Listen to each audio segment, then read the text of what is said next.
All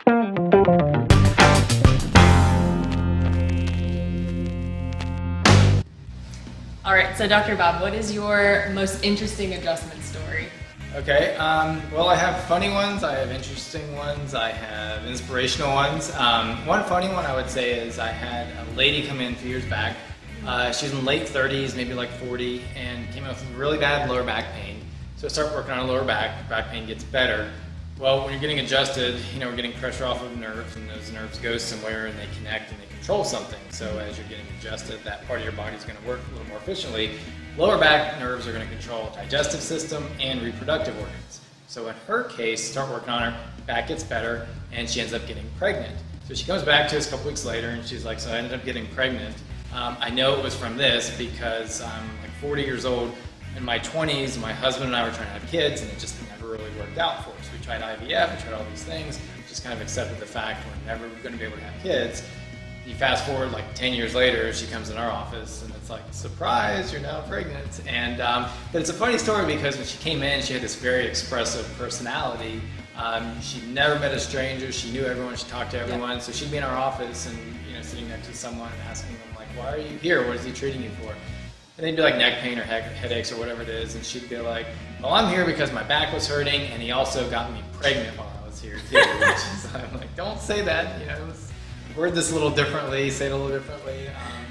So that's a funny one. I would say an interesting one, or maybe a little more inspirational, I would say, would be that, I put this on Facebook once. I told this story, but I had a little girl that came in our office, when I was almost straight into my practice, like 13 years ago, and I was working for a chiropractor, and he was really into pediatric care, and I wasn't. I just was not very good with kids.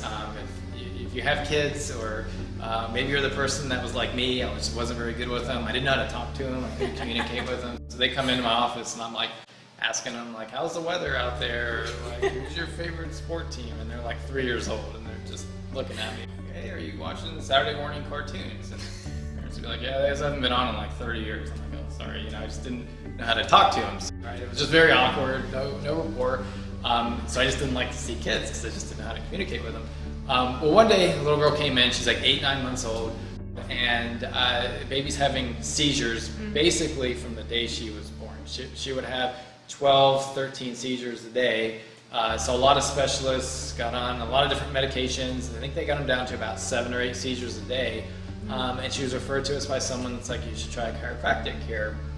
So I do an exam, adjusted the baby, told the mom, come back in a couple days, we'll see where things are. Up until this point, I hadn't seen a lot of children. I mean, I was pretty good at, treating back pain, headaches, the adult type of conditions. Right. So in my mind, I'm thinking, hopefully this will work, but I wasn't very optimistic, although mom was very optimistic. She's like, I think this is going to help. And sure enough, she comes back a couple days later, and the 8 seizures a day were pretty much gone. They never came back after that either. So awesome. Yeah, and it just, they went away, they stayed away, she got off all of her medications. Very life-changing situation for this little girl, because of what that would have looked like growing up, having these seizures. You're very limited on what you can do in your life.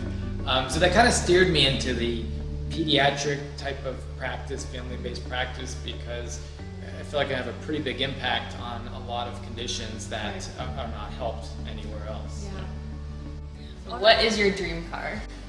Dream car, I don't know. It changes from like week to week, month to month. I'm really into older cars, I think, right now. Like, I'd like to get an older truck and make it modern, give it a big engine, need something that's fast, a lot of power. Even though I don't drive fast, but I don't know, something like that. Older cars are kind of what I'm into. Not really good for the kids these days. They're not very safe, so I can drive a safer car, but I do like these older ones. I know you do too. Yeah, I, unlike Dr. Bob, am a speed demon, so I've gotten in trouble for that before. I currently drive a Challenger. Fun car, but I also like older cars too. So if I had to pick an old car, I would go with an old, maybe like 68, 69 Corvette Stingray. Cool.